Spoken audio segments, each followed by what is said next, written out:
Ladies and gentlemen, my next guest tonight is a Formula One driver who has won 8 Grand Prix races and who you've seen in Netflix's Drive to Survive. Please welcome to The Late Show, Daniel Ricciardo.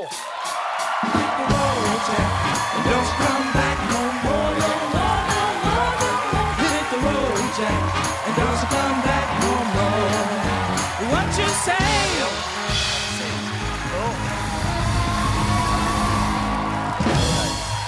Please. Nice to meet you. Nice to meet you too. Now, I don't know if you saw what I was saying earlier in the show, is that I am just amazed by the explosion of fandom in Formula One in the United States. I mean, this doesn't exist even 5 years ago in the United States. To what do you attribute this explosion of popularity now in the States? I was going to say something serious, but I think ultimately it's probably my good looks. I mean, that's pretty serious. Yeah. That's pretty serious, too. Yeah, exactly. I think it's, look, the Drive to Survive series on Netflix kind of blowing up. I think that's put it on the map worldwide, but... What season is it in right now? So they're about to go into season 5. Okay. Which is pretty wild. And it's, I think, like, there's parts of the world where it's always been big. You know, like Europe, Formula One's always existed, you know, for many, many, many years. And there's always been, like, a core following there, but it never really...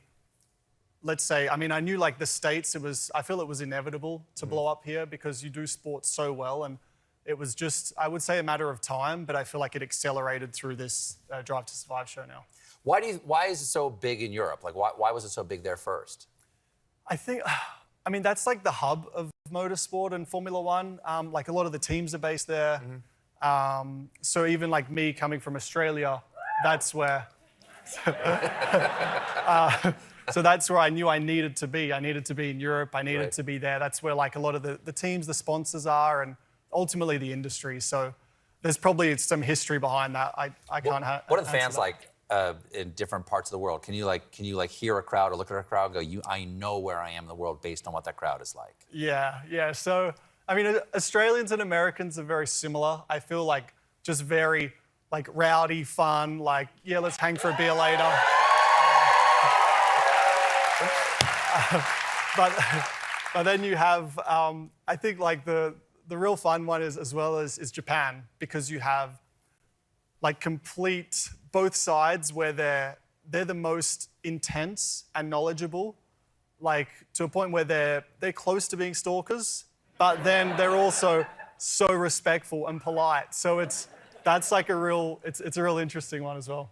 What's the best circuit? I have a dear friend, Katie Dancy, who's out in the audience tonight, and she is a friend of mine who the last few years she's become obsessed, and she's here tonight because you're here, okay? Thank you. And she asked me to pass along this question: best circuit to be a fan versus best circuit to be a driver? So for a fan, and I know this, I'm in America, but it's truth. Like I love Austin. Like it's really fun. Good barbecue too. Yeah, the barbecue, the music. It's just it's its own kind of atmosphere, and I think that's really special. So it's not the only one, but that's certainly one that I love going to, and I'll probably continue to go to just as a fan in the future. But for a driving experience, I think Monaco is like that's like our crown jewel. I heard a rumor that they were going to eliminate Monaco. Do you think Monaco's going to continue? I think so. Yeah, because it's the classic.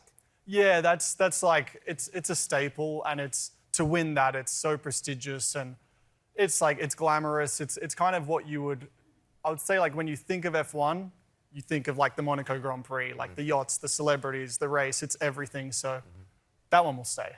Let's talk about the athleticism of being a Formula One racer, because people don't automatically, people who haven't been watching this documentary, don't automatically think of the athleticism required to do it. What kind of training do you need to do, and what are the muscles you're working on to, work the paddles? Yeah. So I used to get angry at that when you're like, had a little dig there, all you do is work the paddles. But no, it's one of the very few sports that you can relate to. So when people like, I don't get it, you have to be fit, all you do is just sit and drive.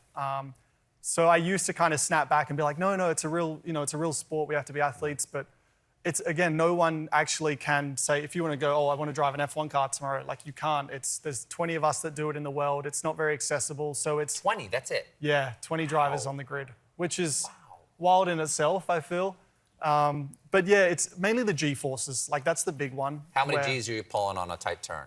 So I would say up around, definitely over 5. Like, so Wow. I would say most corners, and most circuits have corners which we reach 5 or more Gs. And how many times are you doing that in Yeah. a circuit? So we do, so say an average, maybe a race is 60 laps, so it's about 90 minutes long, and there's whatever, 12, 15 corners every lap. So who's good at math? I don't know. It's a lot. A lot. Yeah. A bunch. Yeah. A bunch. So you need the strength to just hold on, and the neck, so our neck muscle is the biggest one that needs to sustain those forces, and the neck is a weird muscle to train, but also when it fatigues, it's, I don't know, in the gym I feel like you can always like squeeze out one more rep. Yes. Where the neck, it's like a switch, like when it goes, it goes. So Have you ever been driving and suddenly you just went ragdoll? Yeah.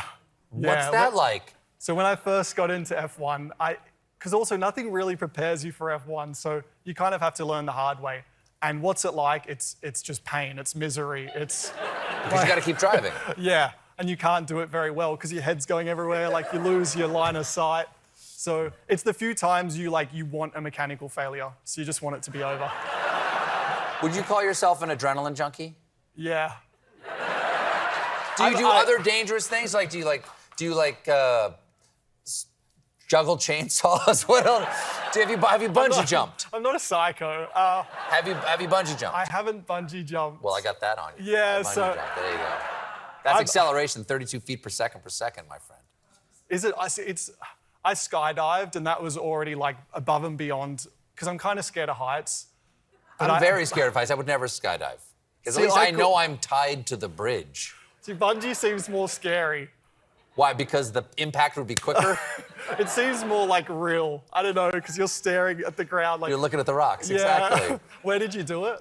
In New Zealand. Oh, yeah, amazing. yeah, exactly. Would you recommend it? No, I would not recommend it. Okay. Well, listen, it was just lovely to meet you. Thank you so much for being here. Season 5 of Drive to Survive premieres February 24th on Netflix. Daniel Ricciardo, everybody. We'll be right back.